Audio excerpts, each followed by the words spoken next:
That's the machine here. I think it looks really good. We've seen the spy shots and the camo shots and the teaser shots and the non-official shots and the official shots, but today finally officially it's here. This is what the motorcycle looks like, and it looks really good. TVS is really proud of the way they've done the fit and finish, and I would agree. It's a really well finished motorcycle.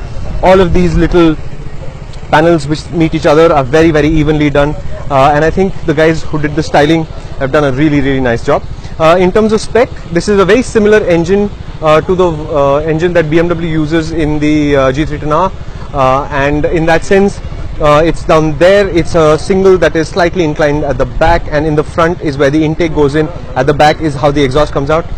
So if you see, that's the exhaust exiting directly, and because it exits like that, this is obviously a substantial can because it has to have all the muffling equipment, because that obviously meets current emission norms.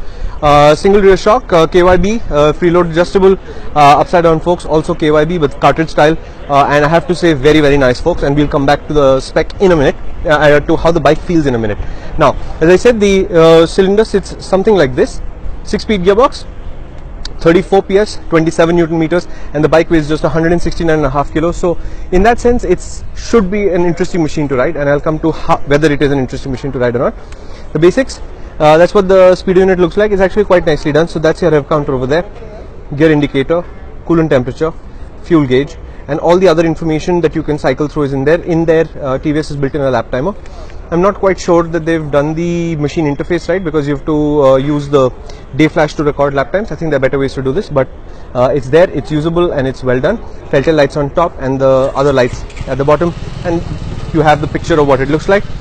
At the handlebar, this is your cockpit. Notice how much detail goes into the top triple cam. TVS has said that they paid attention to making this motorcycle feel like a premium motorcycle, and I would agree. There are some places where I don't agree. So for example, I think this particular badge, if they'd done it in metal, I think it would have been much classier instead of this plastic thing. These are first batch production motorcycles, so very, very minor issues here and there. We did ride it all day here at the Chennai racetrack. And what we immediately realized, it's a very, very easy motorcycle to ride. Abhay, it's alright, you can be in this video. It's a very, very easy motorcycle to ride. The power is extremely linear. The gearbox, which is one of the things TVS has been telling us is extra slick, is actually extra slick. We didn't miss a shift at all. Feels really, really positive. These Michelin tires, them I have two thoughts about. One, we did ride them on stock pressures at the racetrack, which is never a good idea, and I think that's the reason why right at the limit, when you're really, really pushing, you're going as hard as you can, there is some amount of movement from the tires which takes away a little bit of my confidence from the motorcycle. But I think it's a tire pressure issue more than anything else, because the rest of the package just works. It's a beautiful handler, very, very predictable, very, very calm. You can do as fast as you go, the motorcycle keeps up with you. I do wish sometimes that the excitement level from this motorcycle was a little bit higher, but on the whole, I am really, really happy. Little details on this motorcycle everywhere. For example, TVS has designed these shark fins. They're actually heat extractors. They take air from the radiator away. But if you look here, this surface has been designed as a surface that points outwards like this.